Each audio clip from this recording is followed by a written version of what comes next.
Okay, everyone. Hello and welcome back to the Movie Theater Lobby. I'm Brandon. And I'm Leia. And Leia. So we've done a Fix-It style episode before. Yes. On the movie Drop. Yep. A good movie, right? That's why we did it, because we're like, this was really good. But there's ways we could have made it even better. Just let us our love opinion. it. Yeah, our opinion. Yeah. Let us love it just a little bit more. Right. We have a small correction. When we recorded it, there's an armed assailant in the home of the main character who is basically holding hostage her sister and her son. And he pulls off his mask. Yeah. And she goes, oh! And we're like, why? Like, Who the is big that? reveal. And you and I didn't recognize him. What is so special about him? Right. I don't get it. Yeah, who's this guy, this mystery, oh my God, kind of guy. Jason Parker came to our rescue. Yay, Jason. So Jason Parker left us a Spotify message saying, hey, guys, that guy, in the beginning of the movie, he was a meter reader, a guy who pretended to be a meter reader, knocked on the window, and she directed him around the back, saying, oh, you can use... That's the armed assailant. That's why it was such a shock. Now, I didn't recognize him because it was like less than 5 seconds the guy's on screen. That's the guy. Okay. So we missed that. Apparently they didn't make a big enough. So you know what? Fix that too. Yeah, fix that too. Make it bigger. Make it a bigger deal so that we didn't miss it. Even after the second time, I didn't notice it. So maybe that was something missed. Yeah. Even though lots of other people saw it, you and I didn't. I didn't see it. Whatever. Sorry. So thank you, Jason Parker, for fixing that. Anyway, we don't do this style too often because we're not just going to go shit on every movie. No, because we like most movies. And even if we don't like it, we understand, it's not for everyone. So that one was more of like we love you drop. Just fix, these few little things. Yeah. This one, though, is more of a grievance. Yeah, this one's personal, honestly. And, there's probably not going to be a lot of people, that are into this this particular episode. Yeah. And that's fine. Because this is for us. Yeah. This is for us. We need to get this off our chest. Yes, we really do. And we just need to scream it at the top of a mountain how irritated we are. Yeah. And the week that this episode releases, the video game Borderlands 4 will be released on the Friday of this week. September 12th, I believe. September 12th. Yeah. So we figured, in honor of that, it almost feels like a slight now, doesn't it? It does, but it's also like, hey, we love this series. Yeah. This is just the only thing we have not loved. An acknowledgement. Yeah. We're covering the Borderlands movie today. Mm-hmm. Oh boy. Here we go, Here we go. Fix it, fix it, fix it. Let's get into it. We'll talk a little bit about it as we go, and mention where some things kind of fell flat for us. So we open with a voiceover from a woman who's not identified. As a viewer, it's Cate Blanchett's voice. We're getting a voiceover about kind of some background on the world, the universe. Mm-hmm. The universe, once upon a time, was ruled by a mysterious alien race called the Iridians. Yeah. They disappeared. Long ago, no one knows what happened to them, but they did leave behind a lot of technology, some ancient ruins, all that sort of stuff. There's lots of evidence that they were there. Yes. They also left behind these things called vaults. Yes, which is like the impetus of the whole video game. Yeah. In the video game, you are a vault hunter. Yes. You search out these vaults and you open them to get the treasures and whatever else is inside. Now, to open these vaults, it requires keys. And inside these vaults is who knows what, because in this movie, nobody's opened a vault yet, it seems. But it's said, according to this prophecy, a daughter of Iridia will one day come forth to open the vaults and bring peace to Pandora. So Pandora is this planet where one of these vaults is supposedly located. Mm-hmm.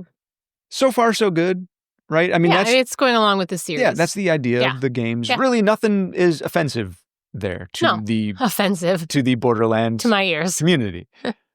But in the very next scene, things almost start going downhill. They derail. Yeah. This is where all the slop goes downhill. Right. So we are next shown a space station.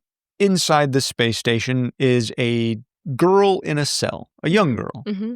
Alarms start blaring. We come to find out this girl, her name is Tina, played by Ariana Greenblatt. Okay. In the video game, Tiny Tina came around in Borderlands 2. She is over the top. She's bombastic. She's loud. She's abrasive sometimes even. She's sometimes obnoxious, right? But you love her. She's a fun character. Yeah, she's She skips everywhere. Yeah, she blows stuff up. Yeah. She like makes friends with hyenas. Like she's just she's awesome. Yeah. I'm a quiet guy, right? Yeah. Pretty subdued most of the time. Hard to hear you sometimes. Sometimes, when you're talking. yes. Yeah. The Tina in this movie was portrayed quieter, smaller, flatter, less interesting than me. Yeah. Well, and so Tina in the video games is not. She is not a pushover. No. She is she takes care of herself very, very well. And she's living by herself. Yeah. At a very young age. And they make her weak and she needs to be protected. I mean, she's not that's not the same Tina. Right. No, not at all. The door to her cell is forced open. Yep. And we see a soldier of sorts, somebody in a military-looking mask. And he takes his helmet off. And it's Kevin Hart. Kevin Hart. Who is fine. He's playing a character called Roland. Right. Now, Roland was in the very first game. Yep. One of the first main playable characters. Yes. P.S. By the way, Tina didn't come in until the second game. Right. So Tina wasn't around until the second game. In the second game, Roland and Tina did have a very father-daughter relationship. Yep. He ended up mentoring her and teaching her how to survive. That's how she is able to live on her own. Yes. In this movie, Roland is fine. He's a fine character. He was never my favorite character in the first game. So. Never really super, even though he does have a large point in the game. He does. He's not super notable otherwise. Yeah, he's a soldier. Yeah, he's a soldier. Yeah. Great. Soldiers, guns. Yeah. Boom, boom, boom. Boom, boom, boom. Roland tells Tina he's there to save her because her father, the CEO of the Atlas Corporation, which is genuinely a corporation from the video games that basically, there's so many corporations. Maliwan, Maliwan, Tedior, Vladov, all these things. All of them are known for making weapons. Yes. In the video games. Yep. So we'll call them all weapons manufacturers. They do other things as well, but they're very well known for their weapons. Yeah. Roland, it turns out, is a member of the Crimson Lance, which is the private military of the Atlas Corporation. Yep. He tells Tina he's there to bring her to her father, the CEO of Atlas. I'm not even going to get into the fact that this is apparently an Atlas station because the Crimson Lance is there populating the station and guarding it. So he wouldn't need to steal her from their space station to bring her to the CEO of Atlas, but apparently he does. I just said I wasn't going to get into it, but I just did. So anyway, let's forget all of that. Just put that to the side because we're already falling down on too many points. In this movie. It's just not making sense. Tina and Roland start blasting their way down some hallways. Yeah. They end up walking past these other cells that are not a solid door like Tina had to hers, but apparently just glass. Yeah. And as they're walking past one, a giant of a man breaks out. He's wearing a mask. He looks familiar. If you played the video games, he looks familiar. Wearing this orange prisoner's jumpsuit, got this mask on. If you play the video games, you can recognize this guy as the character Krieg, who is also a character from the second game. Yes. Anyway, Krieg breaks out really easy, which leads me to believe these cells are very ineffective. But, not for me to say. He's a big guy. He's strong. He's all right, big guy. Let's just, that's fine. Whatever. He just sort of breaks out when he wants to, apparently. He just didn't feel like it before. Right. But he picks Tina up and scoops her up and was like, my girl. So, my girl broken. Maybe he needed to get out and get her. Maybe. I don't know. So they must know each other. Maybe they have yard time or lunch together. Who knows? Roland, Tina, and Krieg continue their escape, but they're stopped by a woman. Her name is Commander Knox. Now, Commander Knox is a character from the video games, an old man in the video game. In this, it's a younger woman. This is a younger woman. And that's fine. No big deal. It didn't bother me. But Krieg picks up a dead Crimson Lance soldier, throws him at her, and she is knocked out. Done. Kind of ineffective for a top-tier combatant, if you ask me, but whatever. Regardless, the trio make their escape. Yes, they're gone. They're gone. Now, Leia, we get some text saying 50 light years away. Yeah. And they give us the title card of Promethea over top a planet, kind of inferring that this new planet we're looking at is called Promethea. Yes. And it's a ways away. 50 light years away. So just a little ways. A little tiny hop, skip, and a jump. We zero in on this person, hooded person, dragging, leading another masked person behind them, tied up. We come to find out this woman's a bounty hunter. So the person she's got in tow is obviously a bounty of some sort. This bounty hunter walks into the bar Is this a joke? It should be. The whole movie is so far. She sits down at the bar, starts talking to the bartender. Apparently they know each other. This woman reveals herself to be Lilith, played by Cate Blanchett, who, 2 and 2 together, she did the narration at the opening. As they're talking, Lilith is then confronted by like 3 or 4 low-level gangster types. Right? She's like, man. Yeah, she's like, oh, God damn it. I'm getting too old for this. Yeah, too old for this. She even says so in just a few minutes. They offer her a job. She kills them in response. Obviously, it's a no. Mm-hmm. You know, just, no, thank you. Just an assumption. A guy in a chair now stands up and he starts clapping. Oh, well done, blah, blah, blah, blah, blah. Starts talking and still insists that she take this job. Mm-hmm. She says no by killing him now. Yeah. But he doesn't seem dead, even though he is. Right. Yeah. So the body is obviously not moving, but the face is continuing to talk as if nothing is wrong. Turns out it's just a mask. It's just like a hologram projection. So another guy puts it on and continues to talk to her. Yeah. So another guy, and that next guy now, with this face on, the face reveals itself to be Dukilian Atlas, who is the CEO of the Atlas Corporation. He tells Lilith that he wants her to go to a planet called Pandora. To rescue his beloved daughter. His sweet daughter. His beloved, sweet daughter that he misses so dearly. But he kept her in a cell on a space station. Yeah. Anyway, he says that his daughter's been kidnapped by this rogue Atlas soldier. Yeah. Crimson Land soldier.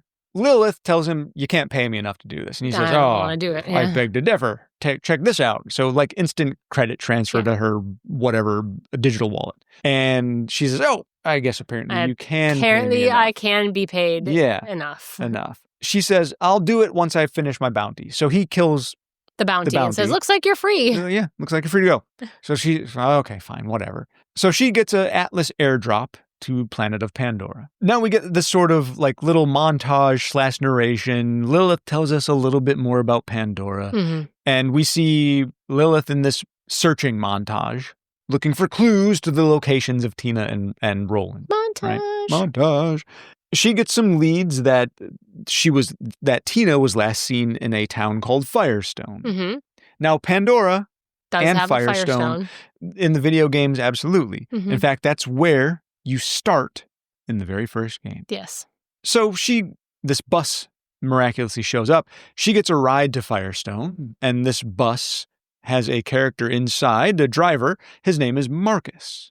The infamous Marcus. Now, this was a good cast. Yeah, so this one I thought was actually a good cast. Was fabulous. Yeah, he looks a good Marcus. Looks it, talks sounds a good it, Marcus. acts it, everything. He does. This guy did really well. Yeah, great casting on that one. Right. So he takes her to Firestone. It's very a la like beginning of the first game too, where you get in a bus and you get shipped to your location. To Firestone, and you start your adventure. That's sort of what's going on here, right? So she gets dropped off at Firestone. Looking around, Firestone doesn't look like Firestone. No. But I will say, Leia, I don't want to give this movie too much credit, but the set pieces were actually done fairly well. We talked about this. I think the costuming, for the most part, and the sets and the backgrounds and the locations, they were really well done. They actually look pretty good. Yeah. The video game is cel-shaded style. This obviously is not. No. But if you were to take that game and give it a realistic look, you could feasibly say that this film, the style looks about right. In Firestone, it seems like Tina and Roland had been there and they're gone again. Lilith decides, okay, screw it. I lost my trail. I'm going to camp out for the night. While she's camping out, she gets interrupted by a robot. One-eyed, one-wheeled robot. Yes, which we all recognize if you play the video game. If you've played the video game, you recognize this character instantly as CL4P, TP, or Claptrap. A robot created by the Hyperion Corporation, another Borderlands weapon manufacturer. Voiced by none other than Jack Black. This also, I thought, was a decent casting. Wasn't perfect. Because the voice wasn't exactly. Yeah. But it was silly enough that it worked. Let's go back just a quick second, Leia. Tina, we said not great casting. Not good at all. Roland, meh, it's fine. All right, yeah. Not too terrible, not great. I could deal with it. I mean, I didn't like Roland to begin with. So, I mean, whatever. Kevin Hart, it's fine. Kevin Hart, fine. Not a big complaint. If the rest of this movie was on point and Kevin Hart was the worst part of it, it'd be fine. Still be fine, yeah. Krieg, sure. Perfect. Great. He did great. Wonderful. Yeah. Marcus, hey, also good. Love it. Lilith. Older, but still a really good Lilith. Yeah. In the video game, Lilith was supposed to be in her 20s. Yeah. Obviously, Cate Blanchett, not in her 20s. Which is fine. I love her. Not for this game. She's absolutely beautiful. Movie, yeah. Yes. I think you and I had even talked about how if this were like a third entry in the series, and you had already established Lilith as a badass younger character from back in the day. 1 and 2, and then you wanted to do the third movie, and you decided, let's jump forward like 20 or 30 years. Perfect pick. She would have been great. Yeah. Would have been awesome. Yeah. Not for this for one. the first one. Lilith is too important a character to have messed with the age. Mm-hmm. You needed to make Lilith game accurate, and they didn't do that. Kind of a big falling down for me. Yeah. Claptrap, since we're here, fine casting. Jack Black did a fine Claptrap. Claptrap is obnoxious in this movie. He's obnoxious in the game. That's just his character. That's who he is. Getting back to the plot here, moving us along, Claptrap says, hey, I can connect to the Echo Net, which is basically Borderlands Wi-Fi, and I can find whoever you're looking for. Lilith says, okay, fine, find this girl. Shows Claptrap a picture of Tina, searches the Echo Net, and says, hey, she was last seen in an area called Tundra Express. Again, another location in the Borderlands. Yeah, exactly. They're staying at least true to the locations. Yeah. He says it's like 150 some days walking. Mm-hmm. Too far to walk. You need a car. So Lilith and Claptrap end up watching these bandits who have a bunch of children in a cage attached to what looks like very close, not perfectly, but very close, looks like a vehicle called an Outrunner, which you do see in the video games as well. So not bad on the design of the vehicle. Yeah. Again, the guns, the vehicles, everything's pretty true to the game. They look mostly good. Yeah. Again, if the story was on point, I think everything else would have been forgiven. Yeah. They commandeer this vehicle by killing the bandits, and they drive to Tundra Express. Now, Tundra Express in this movie doesn't look like Tundra Express from the game. No. Tundra Express, for the most part, you expect tundra? Frosty tundra? Icy? Not just desert. Now, in the video game, there are some kind of drier, deserty places in Tundra Express, but most of it's, most of it's kind of chilly. Icy and chilly, yeah. Tina is there. Mm-hmm. Lilith finds Tina. Junk area. Yeah. They meet, and Lilith tells her, hey, I'm here to take you back to your father. Tina plays up my daddy, I love him, blah, blah, blah. Oh, it's so sweet. Ends up fooling Lilith with a bunny bomb. Catch. She calls it her badonkadonk. Can you hand me my badonkadonk? Can you grab my badonkadonk? Okay, you're playing lowbrow humor here. We get it. Yes, we get Fine. it.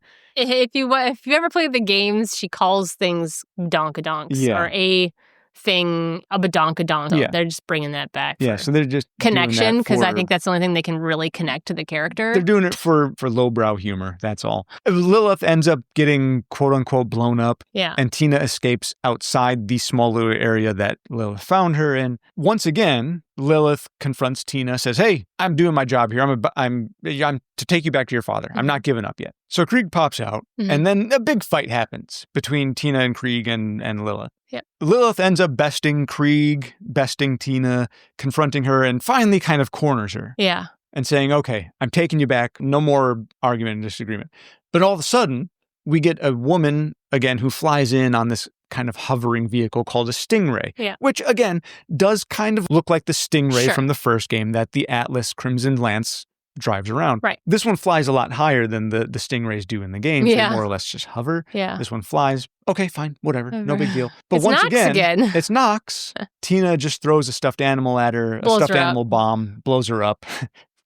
Commander Nox is really ineffective. She's not great. Not great. Very ancillary in my opinion, but whatever. Now Lilith is like, okay, hey, now I'm being chased down by Atlas. Something's going wrong here. As they're trying to escape, a big armored APC shows up. SUV, armored SUV. Yeah. Doesn't really look like a vehicle you could compare it to sort of in the game. I mean, it sort of does, but mostly doesn't.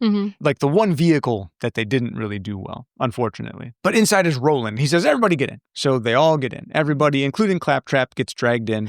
Anyway, they start driving through this area called Piss Wash Gully. Yeah. It is another location in the video game. Yeah. You never get pissed on, though. No. But they do here. Again, they wanted to appealed to the lowbrow humor, I guess. So everyone smells like pee. Everyone smells like pee on them, Borderlands, the game, is not without its immature humor. No. It certainly has plenty. Probably more than it needs, but it is known for having a fair amount of humor. There's usually jabs here and there, though. And some lowbrow stuff, of course. But you never get pissed on in the game. Moving forward. We've reached a new low, guys. Yeah, they keep on digging. The group then gets confronted with a creature called a thresher. This giant sort of tentacly creature. Again, in the game. And it does actually look pretty good. Yeah, it does. For that. And I will say we have seen before this, we've seen a skag. A kind of a little dog-like looking thing. Yep. And we've also seen a rack, which is sort of like a flying kind of bat pterodactyl-y looking thing. Kind of with a scorpion tail, whatever. Those, all the creatures actually look pretty good, to be honest. They look fairly accurate. Whoever did set design and like everything. And creature design, costume the only thing design, whoever did casting needs to go away. And story. Yeah. They need to start over. Yes. But everything else, whoever was in charge of everything else, spot on. You did great. Yeah. And like you said, you can forgive a lot if the story and the characters make sense. Yeah, if the story was there, it would have, you could forgive almost the rest. Now that everyone's covered in piss, they explode their vehicle through this thresher. I'm not even going to get into it. Just imagine that, their car drives through a thresher and explodes. So we get some exposition in which Tina reveals that she is the supposed, according to her father, the supposed daughter of Iridia to help him open the vault. This is where, I said before, this goes downhill at the beginning, but this is where I start to spiral and go, okay, what is going on here? So in the video game, Tina is not the daughter of Atlas. Not even close. She's also not a daughter of Iridia at all. She's none of these things. No. You're really failing here, Borderlands, already. So Lilith thinks that Roland wants to use Tina to open this vault for himself, and he says, no. I want to prevent Atlas from opening the vault. So that's why I stole Tina away. Yeah. It wasn't to open it for me, it was to prevent Atlas from opening it. Yeah. They then decide, okay, hey, I've got this contact. Let's go to this city called Sanctuary City and meet my contact. So they go to Sanctuary City, and Sanctuary City, it looks another fine set piece. It doesn't really look like Sanctuary City from the video game, but it does look like a location you'd expect to find on Pandora. Yes. So it fits that way, at least. We are introduced to a bar in Sanctuary City called Moxie's. Yes, Moxie's. Now, the bar looks pretty good. The sign looks right. We are then introduced to the eponymous Moxie, played by Gina Gershon. Yes. Now, again, ouch. Moxie is a character in every of the Borderlands All games. of them, yes. Very popular, super... She's bodacious and sexy, and she's got tattoos, and she's walking sex appeal. Yeah, yep. Now, not that Gina Gershon is not a beautiful woman. Moxie is supposed to be in her 30s. Yeah. In the video game. Gina Gershon, obviously not in her 30s. Now, again, I'm trying not to sound like that guy. The character's supposed to be in her 30s. Yes. Again, do this in the third entry. Yeah. Don't do it in the first. Yeah. Don't do it right off the bat. Right. Moxie is she's a very central secondary character. Give the characters some age to grow with the series. Yeah. You're doing yourself a disservice. Yeah. Also, in the games, Moxie, her character speaks with, it's like a pompous high society. Okay. Like very prim and proper. She's got a southern kind of redneck accent. Right. That's her natural accent. She's embarrassed of her redneck lineage. So her character never speaks with that southern accent. But in this movie, her character speaks only with a southern accent. You get a sense, though, that Moxie knows Lilith really well. Moxie does talk about how she knew her mother. They at least have a connection. Yeah. Moxie tells them the location of a scientist named Tanis, which is who Roland is looking for. That's his apparent contact on Sanctuary City. So they all go off to find Tanis, where they find a woman sitting at a computer. This woman is revealed to us as Tanis, played by Jamie Lee Curtis. Now again, love Jamie Lee Curtis. Love her. She's great. Tanis is also supposed to be in her 20s. Also a very central secondary character to this huge. plot. Again, give her room to grow with the series. Yeah. Yeah, I wouldn't say she necessarily did a bad job, but it just didn't fit the feeling of the film. Yeah, so Tanis in the video game, she's missing some social cues. It comes through very clearly in her character. Yeah, it does. So she seems to have played the character right. Yeah. Now, if they made everybody like Roland and Tina. Because Tina was the same age here as she is she should have been like in her 20s or 30s. Yeah. If we're staying accurate to the age. If they would have made everybody older, but Lilith would have to have already had knowledge and use of her powers to also facilitate being older. Yeah. Yeah, Lilith gets her powers very young, and she's experienced, and she uses them with supreme ability. Yeah. In this movie... She has no idea they even exist. Yeah, exactly. Yeah. Tanis tells us about needing 3 keys to open this gate, to open this vault, and she's got one of them already. She happens to know the location of a second one, an area called Caustic Caverns, which is also a location in the game. Yep. So the group decides, let's go to Caustic Caverns. So they do, and when they get there, it's a sewer. Yeah. Caustic Caverns is not a sewer. Yeah. It's actually a grand, like, cavern labyrinth. There are some pipe works running through because it's more of like a dumping ground of toxic waste. Yeah. So this sewer is flooded with toxic waste, caustic waste and all that. But it looks more like a sewer. Yeah, it does look like a sewer. Yeah. But traveling through this sewer, they end up encountering a bandit clan called the Bloodshots. Yeah. Now, the Bloodshots, also from the video game, they're very fearsome, blah, blah, blah, whatever. Big action sequence. Yeah. Now, it's really fun. Honestly, when the action sequences happen, this movie actually hits its stride. Yeah. It's the only thing that works. Yeah. It works well. The action sequences are good. This movie should have been less exposition, more action. More action. It's not often I ask for more action, less exposition, but in this case... Maybe that would have been better. We need more John Wick action time, less story. Yeah. The video games are not well known for their story. Well, they have story. They have story. And it's interesting. Yeah, but it's not the selling point. No. You're not going to the new entry being like, oh, what's going to happen? Yeah. You know, it's more about the characters and the play. Yeah. So they escape the Bloodshots, and they arrive in this sort of little storage location, and Lilith just magically looks around for just a few seconds and zeroes in on this one case. She opens it up. The second key. Oh. She just found it miraculously. Yeah. Super lucky. That's what Lilith says. Oh, it just must have been lucky. It must have been lucky, yeah. So great. Okay, now you've got 2 keys. Oh, more action. Another action to try to fight their ways through. Fight their way out. Yeah. So on their way out, they find this elevator. The group gets in the elevator, but it doesn't have power. Yeah.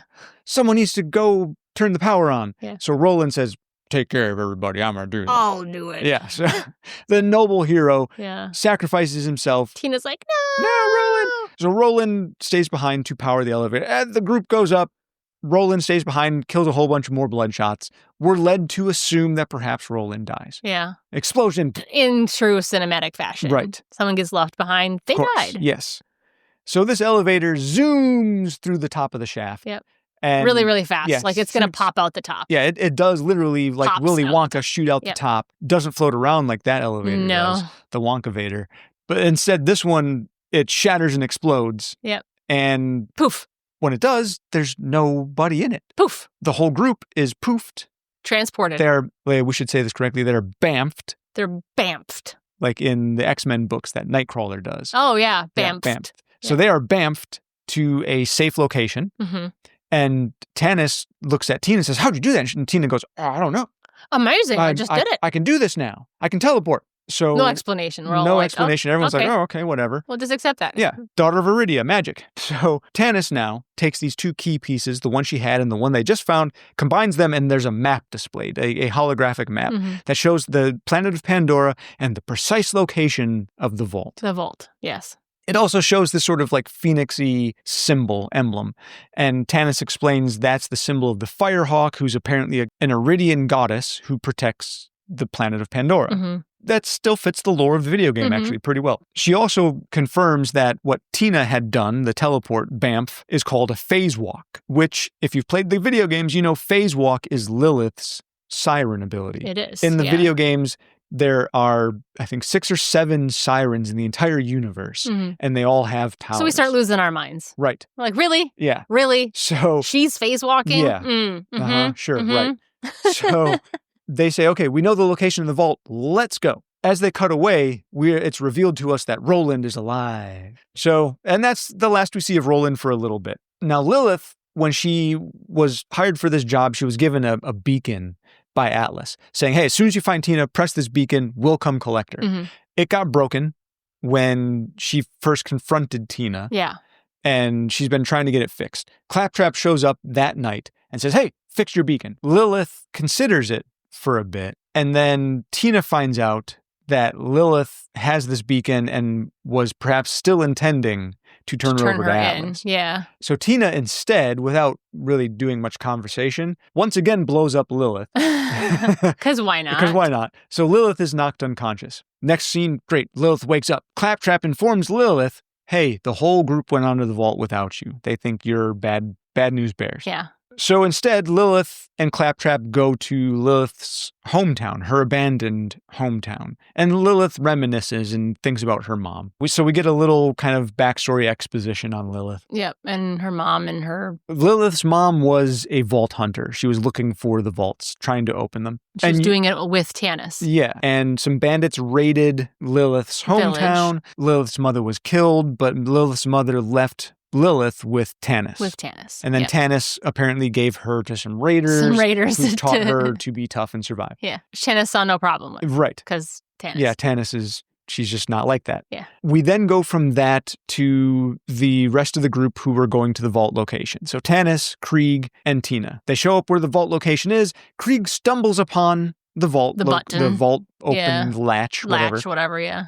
And they put the 2 key pieces in. It turns out that the daughter of Iridia is the 3rd key. Tina's like, and here I go. She waits there. And nothing happens. Yeah. And she's a little disappointed. Like, oh, shit. I'm not special. To be special. I do have to say, just a few scenes previously, it was also revealed by Tanis to Lilith that the keys would all be consumed by the vault. So it was a good chance she'd die. Right. Yeah. Assumption, death. But Tanis even says, we don't know. It just says consumed. And then we're like, well, you're willing to risk that? And she's like, well, what's the choice? What's the choice? What other choice do we have? Yeah. So anyway, Tina not consumed. No. Keys not consumed because Tina's not the special one. Not the special one, much to her chagrin. Right. While everyone's all disheartened by this fact, Atlas shows up with his crew of Crimson Lance again, and Nox, and another villain who we've never seen before, but we do see in the video games, who in the video games does not work for Atlas, actually works for the Calypso twins in the 3rd game. His name is Mouthpiece. He's got a big looking mask on. You never learn his name in the movie. Don't worry about it. Don't worry about it, but now you know. Don't worry about it, now you know. Atlas is disappointed in Tina's performance here and says, okay, well Terminator. Yeah, let's try again. Her, we'll kill her, we'll dissect her, we'll learn something. She was a clone. Yes. Just so you know, because I don't think we mentioned that. We didn't mention that because it didn't get mentioned until just now. Oh, till just now. Yeah. Okay. Because he says maybe the next clone will do better. Yeah, and you realize she was part of a cloning program to get the daughter of Iridian. Yes. So they're just going to terminate her and try again. Yeah, so actually, you know what? It did get mentioned before. Tina mentioned to Lilith when they found Tanis and said, I'm not the daughter of Atlas. Per se, yeah. He's my creator. Yeah. He found a piece of old Iridian technology with some blood on it. Yeah. Yep, you're right. I was wrong on that one. And he combined that with human DNA to make Tina. Also not the way it happens in the video games at all. So now with Tina under fire by the Atlas Crimson Lance, all of a sudden Roland comes rappelling out of the sky miraculously because we need Deus Ex Machina to save everybody. Roland shoots the shit out of Atlas, and Atlas opens his jacket and says, oh, you could have done it if I didn't have my super cool Atlas shield. Nox suddenly decides to switch sides. Yeah. Because all of a sudden she grows a heart. Yeah. About It's too late. Now that Tina is going to be killed and dissected, she's like, no. Yeah, I'm not on board for this. So she steps in front of Tina, and Atlas shoots her and disintegrates her. Yeah. She is the most ineffective commander I've ever seen in any type of media. She did save Tina's life. She did. That's pretty effective. But now she's just going to be taken anyway because Atlas still won. Yeah. Caught. Roland and Tanis and Tina and Krieg. It's over. They're all, task finished, right? The hero's lost. But miraculously, once again, Lilith shows up. She tells Atlas, you let everyone go, I'll open the vault. I'm the real daughter of Iridia. Yeah, because she found out she was. Right. Atlas says, sure, fine, great. Lilith opens the vault and glowing, mystical, magical energy. And Lilith, her clothes start to burn away and she gets these siren blue glowy tattoos, which she has in the video game. She does, Sirens in this world have these kind of really signature tattoo designs. She gets fire wings. Wait, is she the Firehawk? Firehawk. So she starts flying around and she starts shooting fire at the bad guys, all of Atlas, and she starts like gifting her friends these fire shields. But then Atlas shoots Lilith with this big gun ship. All the fire goes out. So once again, the heroes are subdued. Getting tired of this back and forth, right? Finally, Lilith gets up once again and Atlas is holding Tina hostage and he says, now, take me inside the vault. All the rest of your friends can go. So Lilith just snatches up him and Tina and all three of them enter the vault together. Now, this vault is like this grand pocket universe almost. It's dark. There's floating little bits and bobs of stone and whatnot, technology, Iridian artifacts, all sorts of weird stuff floating around. You don't really see much. It's very an amorphous black. Lilith picks and teases Atlas until she ends up, without his knowledge, stealing away his shield, free Tina. Lilith and Tina escape. They leave Dukili and Atlas there to be prey to this giant tentacle, not the Thresher. No. Another giant some tentacle, kind of mythical creature. Yeah. We don't see it, but we're led to believe it's the same destroyer creature that emerged from the vault in the first game. Yeah. Group reforms. Everyone's happy. Day has been saved. There's a party in Sanctuary City because... Why not? Why not? Nobody else. How would anybody else know about what? Okay, yeah, how would anybody else know? Plus, Atlas wasn't really subjugating Pandora, and Atlas was just, I guess, not destroyed. They've got some restructuring they got to do now. There's some restructuring, yeah. But that still wouldn't really necessarily affect Pandora or Sanctuary City.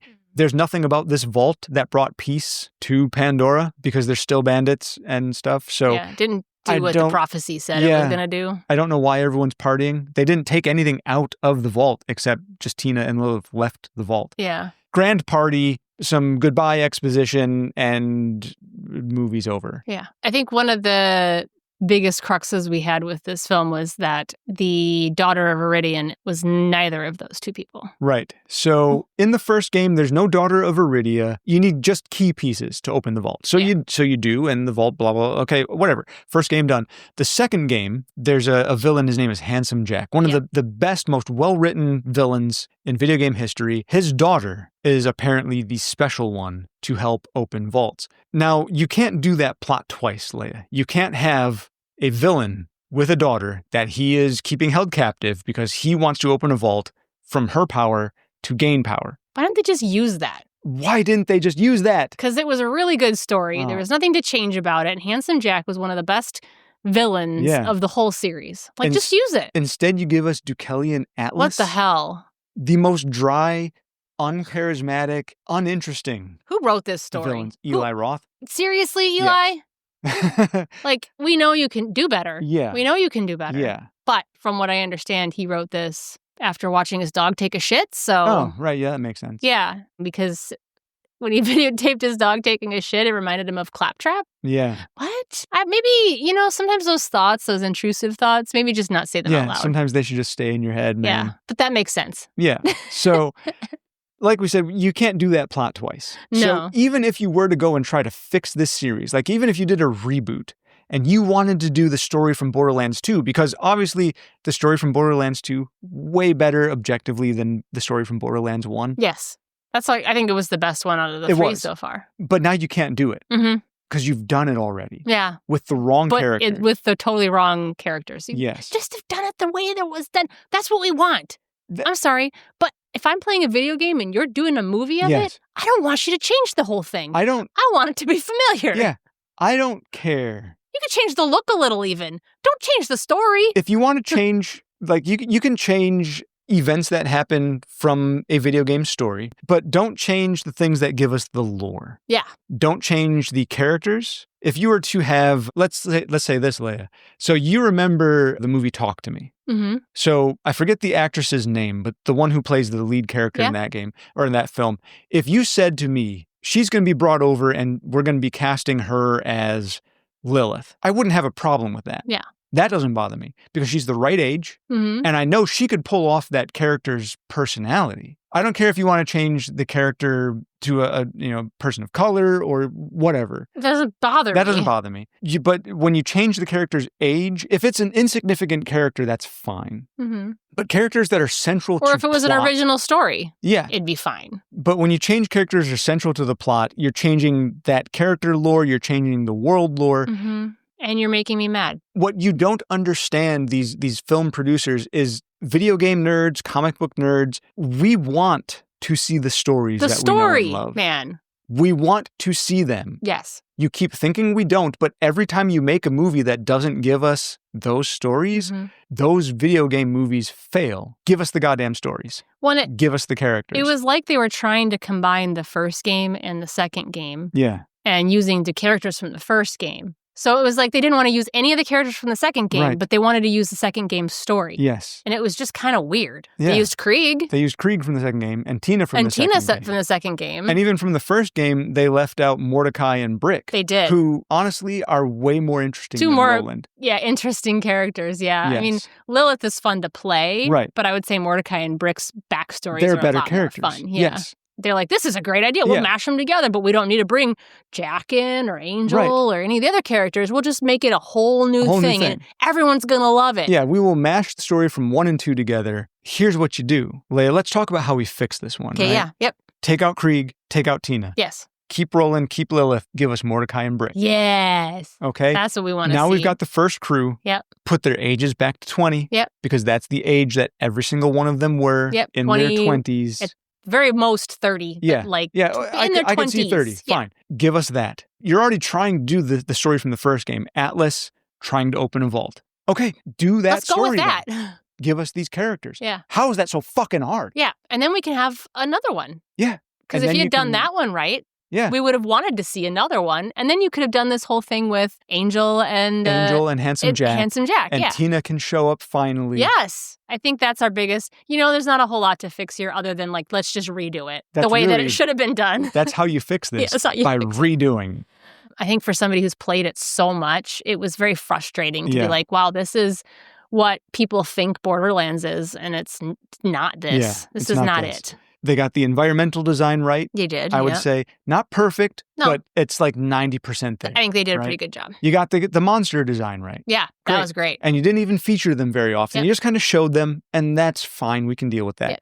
You got costume design, for the most part, pretty right. Moxie was the only one I was like, what is she wearing? Moxie's looked a little off, but it you could see how it skewed. Tina, I felt, was kind of not right. That was too depressed. Too not bombastic. Not Tina. Crazy enough. Yeah. But still, costume design, I think, was most of the way there. Yeah. Even though, like we talked about, the weapons and the vehicles looked fine. So you got all that crap right. And all of the voice nuances even were really good. Yeah. Like Tannis's voice nuances were really good. I mean, Lilith's were. I mean, everybody did a really good job with their, except for Tina. I never thought I would enter a situation where I would say the worst part about this movie was Tiny Tina. Yeah. How do you ruin that? Did you play the game at all? Yeah. I mean, Tina's Wonderland. They have the whole game just for her. Because she's so charismatic. So charismatic and crazy. This Tina is lacking. In fact, she's sucking charisma away. She's that uninteresting. Again, the story was wrong. Yeah. Most of the casting was wrong. Let's go back and fix that. The other big problem when you're playing this game, it's nonstop action. Shooting. And you gave us maybe 3 or 4 action sequences. Not enough. But not enough. This movie should have been a higher ratio action to story. Which you never say, ever. Not often. This is a situation where that would have been a good idea. Like we said, the way to fix this is redo it. You missed the whole point. You missed it, yeah. You missed the mark, man. Eli, come on, play the game. Randy Pitchford, the president of Gearbox, Gearbox is the developer of Borderlands, the video game. He has said they intended for this to kickstart a Borderlands cinematic universe, which is supposed to be independent from the video games. So I guess that's his excuse as to why they allowed so many changes. And that's fine. Do different stories. Great. Okay, do different stories. I think they should have done completely different characters. Yes. Have a brand new set of Vault Hunters and do a totally new story. That would have been fun. Have Lilith and Roland show up and talk to us in a cameo. Yeah. Have them sort of... set it up. Have them be around to pop in here or there, but not the main feature. Yeah. And they could have been older, too. They Yeah. could have just made it a story that happens later. Yes. Then you could have done the older characters. Been great. Yes, that would have worked just fine. Yeah. Because in every iteration of the video games, a brand new set of playable characters. Yes, and this should have been the same. If they were playable in the first game, they're not playable in the second. Same from the second to the third. But the ones in the old games show up in cameos. Yes, they show up and mentor the new newer ones. group. Yeah. You know what, Leia? You're right. That would have been perfect. You would have had good reason for an aged-up Lilith. Yes. It would have been perfect. Yes. She comes in the bar, you're like, oh my God, it's Lilith. Oh, it's Lilith. Yeah, yay. That would have been amazing. Yeah, and then you show her, like, mentoring a new group of Vault Hunters. Yes. Or a new issue or a new enemy or something. Yeah. That would have been so fun. That would have been way better. That? Yeah. I would have liked that. In that case, you can do whatever the hell you want with this story, and you wouldn't have offended every viewer. This is an alternate universe I don't like. Darkest timeline. Okay, well, so we've griped for about an hour now. Yeah, like I said, this one was personal. Yeah. So sorry, not sorry. Sorry, not sorry. Now that you've heard us complain so long, if you want to complain as well, please do. What are your thoughts? We would like or for just you to tell us that us. We're crazy and it was great. Or tell us That's we were fine. super wrong and we won't tell you you're wrong. One of 3 people who liked this movie. We won't tell you you're wrong. We will just be like, oh, that's nice. That's cool. And we'll move on. Good for you. And we will continue to hate this movie. So let's get everybody out of here. We've kept them all too long. We will see everybody next week when we're going to be talking about... Oh, yeah. Willy's Wonderland with the infamous Nicolas Cage. So, thank you, Leia. Thank you, Brandon. Thank you, everybody, for listening. Yes. If you did. if you sat through it this whole time. And we will see you all next week on... The Movie Theater Lobby. Bye. Bye.